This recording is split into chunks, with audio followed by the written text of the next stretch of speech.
होता है, समझ रहे हैं? किसी गुंडी में जल भरा हो, फिर से अगर उसमें जल डालोगे तो ओवरफ्लो होगा। उसी प्रकार से अगर हृदय में प्रेम भरा हो और वो प्रेम अगाध हो गया हो और प्रेम अंदर नहीं समा रहा हो हृदय में ना, तो वही आंखों के द्वारा ओवरफ्लो होता है आंसुओं के माध्यम से। जब हृदय में प्रेम भर जाता है तब वो आंसू बनकर के बाहर आता है। मैं तो एक बात सत्य कहता हूं भैया, भगवान के लिए रोना ना किसी किसी की किस्मत में होता है, सबके जीवन में नहीं होता। ये भाव की बात है। तो मैं निवेदन करूं, भगवान आज विदुर जी को अपने हृदय से लगाया, भगवान गए वहां से। विदुर जी महाराज जब उद्धव से मिले तो उद्धव जी ने विदुर जी को देखा, कहा कि धन्य है विदुर, तुम्हारे दर्शन करके मैं धन्य हो गया। विदुर जी ने उद्धव जी का प्रणाम करना चाहा, उद्धव जी ने उठा करके विदुर को हृदय से लगा लिया। एक बात कहें आपको, हमसे अगर कोई श्रेष्ठ हमको अपने हृदय से लगा लेता है ना भैया, समझ लीजिएगा आपका जीवन सार्थक हो गया। विदुर जी को हृदय से लगाया और विदुर जी को कहा कि धन्य है विदुर, धन्य है तुम्हारा जीवन। सारी दुनिया भगवान को याद करती है विदुर, लेकिन जब मैं भगवान से मिला ना विदुर, तो भगवान तुम्हें याद कर रहे थे। हाँ, हमसे कोई श्रेष्ठ अगर हमें याद करे ना, तो समझ लीजिए हमारा जीवन सफल हो गया। हमसे कोई श्रेष्ठ अगर हमें याद करे। एक घटना में आप सबको निवेदन करूं, तखतपुर नाम सुना होगा आप लोगों ने। तखतपुर, बिलासपुर से आगे जो तखतपुर जाते हैं मुंगेली रोड में, तो एक स्थान है तखतपुर। वहां कथा हुई, मानस सम्मेलन हुआ था। परमादरणीय परम श्रद्धेय कामदा पीठाधीश्वर जगत गुरु भगवान श्री राम स्वरूपाचार्य जी पधारे। हाँ, महाराज जी की राम कथा थी, जगत गुरु भगवान की राम कथा थी। वो शाम को राम कथा किया करते थे। हाँ, और दूसरे पहर में लगभग 2 बजे से इस दास की भागवत जी की कथा हुआ करते थे। तो पहले ठाकुर जी भागवत जी की कथा करते थे, फिर जगत गुरु भगवान राम कथा करते थे। और हम जहां रुके हुए थे, ऊपर 2 कमरे थे, ऊपर जगत गुरु रुके थे, नीचे ये दास रुका था। तो प्रतिदिन जगत गुरु के पास बहुत बहुत देर तक बैठना होता था, उनके दर्शन होते थे, उनसे ज्ञान प्राप्त होता था। एक घटना मैं आपको बताऊं। एक दिन जगत गुरु ना थोड़ी से मुझे नाखुश लग रहे थे, तो हम जब भगवान की ठाकुर जी की पूजन होती थी, फिर हम उनके पास जाते थे, महाराष्ट्र के पास। तो हम एक दिन उनसे पूछे, कहा महाराज जी क्या हुआ, कुछ बात है, कोई सेवा हो जो हम कर पाए। उन्होंने कहा कि आज हमको बड़ा मन खिन्न लग रहा है। क्यों? हमें एक हमारे बच्चे की याद आ रही है जो हमारे साथ चलता था, हमारे एक शिष्य था जो हमारे साथ चलता था। आज वो नहीं है ना, तो सभी ऐसा लगता है अस्त व्यस्त हो गया। उन्होंने उस बच्चे का नाम भी लिया, हमें याद नहीं आ रहा। हमने मन में कहा धन्य है वो बालक और धन्य है उनके माता पिता जिनको जगत गुरु भगवान याद कर रहे हैं। जीवन में अपने कर्म को वैसा बना करके रखिए कि आपके नहीं होने पर आपके जन आपके बिना नहीं रह पाए, आपकी कमी कोई पूरी ना कर पाए। ऐसा चरित्र अपना बना करके रखिएगा। आप जब घर छोड़ करके एक दिन के लिए भी कहीं जाते हैं प्रवास के लिए ना, तो लगे कि अब घर बहुत सुना लग रहा है। और एक बात मैं आप सबको बताऊं, हर घर में एक ऐसा व्यक्ति होता है जिनके कारण घर घर लगता है। आप लोग विचार करिएगा, वो कौन है? हमारी माता जी है, हमारे पिताजी कौन है वो? या कोई बालक भी हो सकता है आपके परिवार का, जिनके कारण घर घर लगता है, जिनके कारण घर भरा भरा लगता है। अगर वो ही ना हो और ये क्यों लगता है बताएं आपको?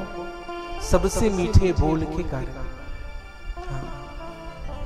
अपने जीवन को ऐसा बना करके रखिए, अपने चरित्र को ऐसा बना करके रखिए कि आप जहां भी से भी आप कहीं जाते हैं तो वह स्थान सुना हो जाए।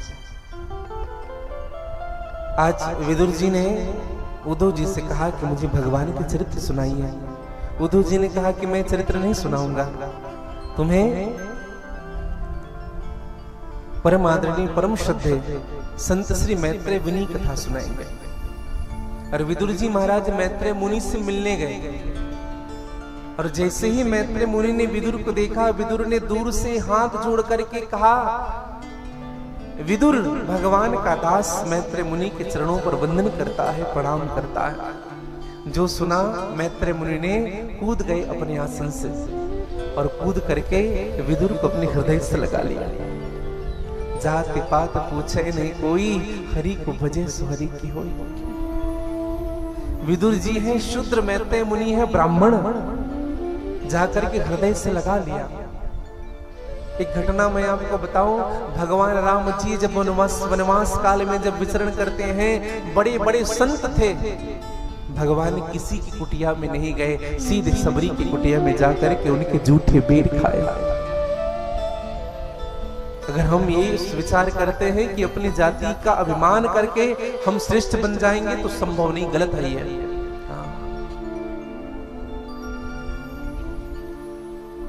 दुर्योधन की मेवा त्यागी, साग विदुर घर खाई। हमने कभी भगवान को अच्छे से जानने का प्रयास ही नहीं किया, भगवान चाहते क्या है। हम तो बस अपनी मर्जी में लगे हैं। समझिएगा भैया, भगवान की कथा श्रवण कराने की इच्छा रखी विदुर ने। मैत्रेय मुनि ने कहा कि मैं भगवान की कथा अवश्य सुनाऊंगा विदुर तुम्हें। भगवान के स्वरूप भले ही अमंगल है, लेकिन भगवान का चरित्र मंगलमय है विदुर। भगवान ने वाराह का रूप धारण किया। भगवान का प्रथम अवतार वाराह का, और वाराह का रूप धारण करके भगवान ने इस पृथ्वी को रसातल से बाहर निकाला। विदुर ने कहा प्रभु मुझे उनकी कथा बताइए। सुखदेव जी महाराज कहने लगे कि परीक्षित, एक बार कश्यप जी की 13 पत्नियां हुई, और उन 13 पत्नियों में विशेष रूप से भागवत जी में दीति और अदिति की कथा कही जाती है। आप सब कथा सुनते हैं, दीति और अदिति। उन 13 पत्नियों में, कश्यप जी की पत्नियों में सबकी संतान हुए, लेकिन केवल दीति की संतान नहीं थी। दीति ने हाथ जोड़कर कहा स्वामी हमारा भी तो कुछ संतान होना चाहिए, सभी हमारे बहनों के संतान है, हमारी संतान नहीं है, हमें अच्छा नहीं लगता, कृपा करिए स्वामी। कहा देवी कल प्रातः हम जरूर कुछ करेंगे। दीति ने कहा नहीं स्वामी अब भी हमें संतान चाहिए। कश्यप जी ने खूब समझाया, नहीं समझे। अंत में कश्यप जी ने दीति की ओर देखा और बड़े क्रोध में आकर के दीति को श्राप दे दिया। कहा कि जाओ हम तुम्हें श्राप देते हैं, अभी तुम्हारे 2-2 संतान होंगे। और जैसे संतान हुआ, संतान ऐसे बढ़ने लगा जैसे जन्म लेते ही हर घड़ी एक फीट, कुछ ही क्षण में आकाश को छूने लगे उनके शिष्य। दीति ने कहा स्वामी ये कौन है? कहा कि यही तुम्हारे पुत्र है हिरण्याकश्यप और हिरण्याक्ष। हाँ, बड़े पापी होंगे। दीति ने कहा स्वामी हम सभी बहनों के पुत्र तो अच्छे थे, हमारे कुल में क्या यही था? कहा नहीं देवी, यही हिरण्याकश्यप का पुत्र होगा प्रहलाद, जो भक्तों में शिरोमणि कहलाया जाएगा, श्रेष्ठ संत, श्रेष्ठ भक्त माना जाएगा। और देवी हाँ, हमारे ही वंशज में प्रहलाद जी पधारेंगे। सुखदेव जी महाराज कहते हैं कि परीक्षित, दीति को संध्या काल में श्राप मिला। समझिएगा, संध्या के समय 4 चीजें वर्जित मानी जाती है। 4 कार्य नहीं करना चाहिए शाम के समय। कौन कौन से कार्य? आहार, मैथुन, निद्रा, स्वाध्याय, चतुर्थकम। समझ रहे हैं? कौन कौन से कार्य? चत्वारि मानि कर्माणि संध्याया परिवर्जयेत, आहार, मैथुन, निद्रा और स्वाध्याय। शाम के समय ना भोजन नहीं करना चाहिए, समझिएगा। कई जन को हमने देखा है शाम में ही भोजन करेंगे। शाम को भोजन करने से क्या होता है? आहार जायते व्याधि। अगर आप शाम को भोजन कर रहे हो ना तो आपको पेट का रोग जरूर होगा शाम के समय में। तो पहला भोजन नहीं करना चाहिए। दूसरा, पति पत्नी को ना एकांतवास नहीं करना चाहिए शाम के समय। इनसे होने वाले पुत्र जो होते हैं उनको जीवन भर दुख देखना पड़ता है। तीसरा, स्वाध्याय। शाम के समय ना विद्यार्थियों को याद नहीं करना चाहिए किसी भी पाठ्यक्रम पढ़ करके आप पाठ करिए, याद मत करिए। याद करने की दृष्टि से नहीं, आप जप करिए, पाठ करिए। चाहे रामचरितमानस पाठ करिए, चाहे गीता पाठ करिए, कोई भी ग्रंथ पाठ शाम के समय करना चाहिए, या माला लेकर के बैठना चाहिए शाम के समय। संध्या के समय सोना नहीं चाहिए। किसी किसी की आदत होती है शाम को सोने की, बिल्कुल नहीं करना चाहिए। आयु क्षीण होती है शाम को सोने से। शाम को सोने वाले व्यक्ति की अल्प मृत्यु होती है। संध्या के समय विश्राम नहीं करना चाहिए, सोना नहीं चाहिए। और एक विशेष बात आप सबसे कहूं, शाम के समय ना किसी को कर्ज नहीं देना चाहिए।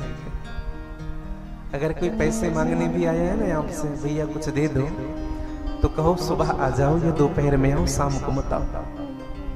नहीं तो जो पैसा आप दे रहे हो ना उनकी जाने की गारंटी है, आने की कोई गारंटी नहीं है भैया। हाँ, सदैव ध्यान रखिएगा। और शाम के समय ना कहीं घूमने नहीं जाना चाहिए।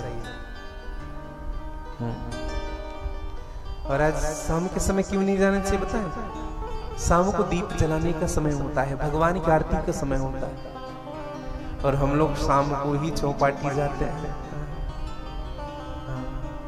घर छोड़ करके शाम को ही तैयार होकर के निकलेंगे सीधे चौपाटी। भगवान की आरती पूजा, दीपक रख दो भगवान के सामने। अच्छा, कुछ लोग शाम को घूमने जाते हैं तो दोपहर में ही दीपक जला देते हैं। 4 साढ़े 4 कोई दीप जल जाता है। क्यों? शाम को जाना है। विचार करिएगा, शाम को नहीं जाना चाहिए बाहर। संध्या का समय क्या होता है बताएं आपको? जिस समय सूर्य और चंद्रमा का मिलन होता है उन्हीं को संध्या कहते हैं। सूर्य और चंद्रमा के मिलन में 2.5 घड़ी के बीच को संध्या कहते हैं। जैसे सूर्यास्त काल का समय है 6 बजे का, तो 6 बजे के 2.5 घड़ी पहले अर्थात 1 घंटे पहले 1 घड़ी का 24 मिनट होता है, 2 घड़ी का 48 मिनट होता है, 2.5 घड़ी का 1 घंटा होता है। तो सूर्यास्त के 1 घंटे पहले और सूर्यास्त के 1 घंटे बाद घर नहीं छोड़ना चाहिए। पूजन हो, उपासना हो, कुछ हो। और इस समय किया हुआ जो जप होता है, इस समय किया हुआ जो भगवान की उपासना होती है, जो पूजा होता है, जो पाठ होता है, हमको अनंत गुना फल देने वाला होता है। जैसे सुबह सूर्योदय के पूर्व ब्रह्म मुहूर्त का जो समय होता है वही समय संध्या काल का होता है। समझिएगा इस बात को। हाँ। ब्रह्म मुहूर्त का जो समय होता है, आजकल तो ब्रह्म मुहूर्त ही चला गया भैया। हाँ, एक घटना बताएं आपको। आजकल लोग सुबह उठ करके ध्यान नहीं लगाते। सुबह उठ करके ध्यान लगाने से भगवान में सीधा ध्यान लगता है। हम घटना बताएं। एक व्यक्ति रात को आवश्यक बात करनी है, दूसरे देश रहता था, तो उन्होंने अपने गांव फोन लगाया। एक पीसीओ पहले जो आता था ना, पब्लिक कॉल ऑफिस, तो वहां जाकर के फोन लगाया। जब फोन लगाता था फोन बिजी बताता था। 9 बजे लगाए फोन बिजी बताए, 9:30 बजे लगाए लाइन बिजी बताए, 10 बजे लगाया, 11 बजे तक फोन लगाया लाइन बिजी बताता था। मोबाइल वाले ने कहा भैया एक काम करना, सुबह आना, सुबह सुबह। और वो व्यक्ति घर चला गया, सुबह आया 4:30 बजे। जब फोन लगाया ना, एक बार में घंटी गई और बढ़िया एक बार में बात हो गया। उन्होंने जब हमें ये दृष्टांत बताया तो हमने एक चीज सोचा, हम भी भगवान से प्रार्थना करते हैं रात को, दोपहर में। हमें लगता है हमारी प्रार्थना इसलिए स्वीकार नहीं करते भगवान, क्योंकि हमारी प्रार्थना ही वहां तक नहीं पहुंचती, लाइट बीजी रहती है, सब लगे रहते हैं उस समय। अब सबको 10 बजे पूजा करना है, 9 बजे पूजा करना है, तो कितनी लाइन लगी है बताइए। 5 बजे पूजा करने वाले कोई कोई होते हैं, तो जब पूजन करते हैं ना भगवान को, सीधे घंटी जाता है। और जो जो बात हम कहते हैं भगवान सुनते भी हैं। इसलिए ब्रह्म मुहूर्त की बात कही गई। आजकल ब्रह्म मुहूर्त ही नहीं, पहले मुर्गे जब आवाज लगाता था ना, बांक देता था, तो हम उठते थे। पहले ना प्रकृति में रेडीमेड अलार्म घड़ी, भगवान अलार्म भर के भेजते थे मुर्गे को। 4 बजे जैसे आवाज लगाए हमारी नींद खुलती थी। लेकिन धन्य है आज का आदमी, उसी अलार्म घड़ी को तोड़ फोड़ करके खा डालता है। लोग मुर्गा काट के खा डालते, अब कहां से उठेंगे? प्रकृति ने जो चीज प्रदान की उनके साथ खिलवाड़ हो रही कि नहीं? इसलिए हमारा सब चीज बिगड़ गया है भैया। तो मैं निवेदन करूं, 4 चीजें ना हो संध्या के समय, ध्यान जरूर करिएगा संध्या में।